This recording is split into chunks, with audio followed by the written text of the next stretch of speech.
Media मतलब वो काफी ज्यादा फेवरेट है, वो दे रहे हैं, बाइट दे रहे हैं, वो ये बता रहे हैं कि देखिए हम गाड़ी में बैठ के ले लीजिए, हाँ। पोलिंग काउंटिंग के बाहर ले लीजिए आप। एक नैरेटिव जो है हरियाणा हाँ। में सेट किया फारूक गया अब्दुल्ला था। का बड़ा बयान सामने आया। उमर अब्दुल्ला जम्मू कश्मीर के सीएम होंगे, जनता ने नफरत की राजनीति को हराया। हाँ। फारूक अब्दुल्ला का बड़ा बयान, नेशनल कॉन्फ्रेंस के नेता फारूक अब्दुल्ला का बड़ा बयान, उमर अब्दुल्ला जम्मू कश्मीर के सीएम होंगे। फारूक अब्दुल्ला ने देखिए ये ऐलान बहुत कर बड़ी दिया है। बात, जिस तरीके से 2024 के लोकसभा चुनाव में उमर अब्दुल्ला को हार का सामना करना पड़ा और एक बड़े किंग मेकर के तौर पर, एक बड़े सियासी चेहरे के तौर पर इंजीनियर रशीद सामने आए थे, लेकिन अब इंजीनियर रशीद का इस वाले चुनाव में पूरी तरीके से यूं कहे तो जनता ने उनको साइडलाइन कर दिया और नेशनल कॉन्फ्रेंस पे भरोसा जताया। बड़ी बात ये भी है कि जो पारंपरिक मुफ्ती परिवार था उस पे भी भरोसा, उस पे भी मतलब नेशनल कॉन्फ्रेंस ने हावी हुआ। और बड़ी बात ये कि तमाम मतलब कांग्रेस को लेकर जो नेशनल कॉन्फ्रेंस आगे बढ़ी, उमर अब्दुल्ला ने आखिरी फेज के वोटिंग में भी साफ कह दिया था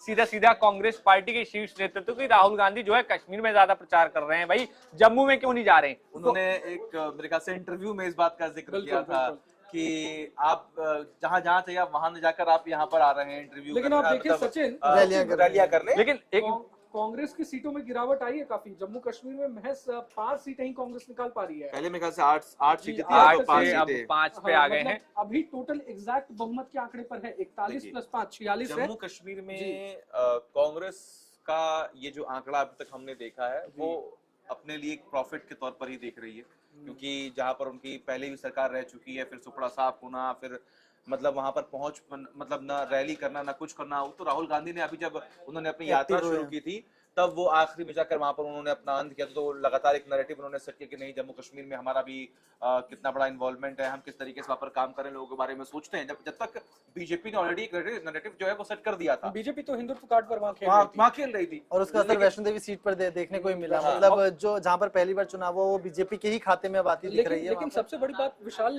सचिन आपको भी, नेशनल कॉन्फ्रेंस ने अकेले दम पर चुनाव लड़ाया, कांग्रेस पर डिपेंडेंट नहीं थी वो कभी भी। बिल्कुल। 41 सीट जीतने और में अभी सफल मैं हुए। वही मैं नोट डाउन करके लाया था कि जब से 1932 में जब पार्टी की स्थापना शेख अब्दुल्ला जो कि उमर अब्दुल्ला के दादाजी हैं उन्होंने की, तब से कई बार नेशनल कॉन्फ्रेंस ने अपने दम पे और आंकड़े जो हैं, बहुमत के आंकड़े जो हैं वो पार किए हैं। और वही तो आप, उन्हें किसी की मेरे ख्याल से जरूरत नहीं है। और जब जम्मू कश्मीर में एक तो जो बीजेपी की तरफ से लगातार बातें सामने आ रही थी कि हम संविधान जो कांग्रेस ने नैरेटिव सेट किया था कि संविधान बदल दिया जाएगा और नुकसान पहुंचेगा।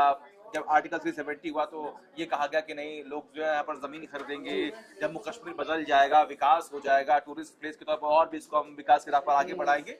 वो सब कहना कहीं खत्म होता हुआ दिखाई दिया और वहां के लोगों ने ये तय कर लिया कि अगर कोई यहाँ का मुख्यमंत्री होगा, नेता होगा, तो वो हमारे बीच का होगा, उमर अब्दुल्ला होंगे। हमारा अच्छा, नेता एक होगा। चीज और, उमर अब्दुल्ला और खासतौर से नेशनल कॉन्फ्रेंस जो है अपने तकरीरों में साफ कर दिया उन्होंने जनता के बीच। दरअसल बात ये चल रही थी पूरे चुनाव में कि आखिर अगर किसी को मेजोरिटी नहीं मिली तो नेशनल कॉन्फ्रेंस लगातार कह रही थी कि देखिए पीडीपी एक बार भारतीय जनता पार्टी के साथ जा चुकी है, अगर दोबारा आपने उन्हें मौका दिया तो वो चले जाएंगे।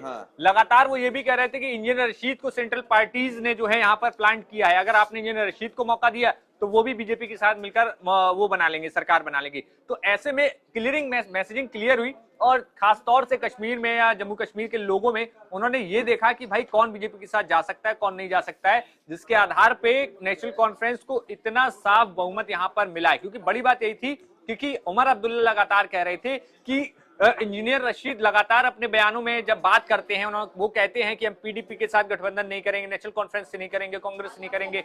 लेकिन उमर अब्दुल्ला ये भी कहते थे कि कभी भी भारतीय जनता पार्टी का नाम जो है इंजीनियर रशीद नहीं लेते हैं। तो ये चीज जो है कहीं ना कहीं ये जो मुद्दे थे, और बड़ी बात कि उमर अब्दुल्ला जो कि अभी अनाउंस हुआ है कि वो मुख्यमंत्री होंगे जम्मू कश्मीर के, उन्होंने जब चुनावी प्रचार शुरू किया था तो उन्होंने अपनी बकायदा टोपी उतार के कहा था, मतलब इस हाथ में लेके कि आपको समर्पित है, मतलब इस तरीके से। और बड़ी चीज ये थी कोई एग्रेसिव कैंपेन नहीं, सिर्फ भावनात्मक कैंपेन के जरिए उमर अब्दुल्ला पूरे चुनाव भर घूमे, लगातार कई जगहों पर गए, खुद ही गाड़ी ड्राइव करते हुए नजर आए। आज भी जब सुबह निकले तो वो खुद गाड़ी ड्राइव कर रहे थे। तो इस दौरान एक अलग तरीके की चुनाव प्रचार जो है पूरे इस कैंपेन में उमर अब्दुल्ला ने किया। उमर अब्दुल्ला की ही बात कर रहे हैं, पहले उन्होंने चुनाव लड़ने से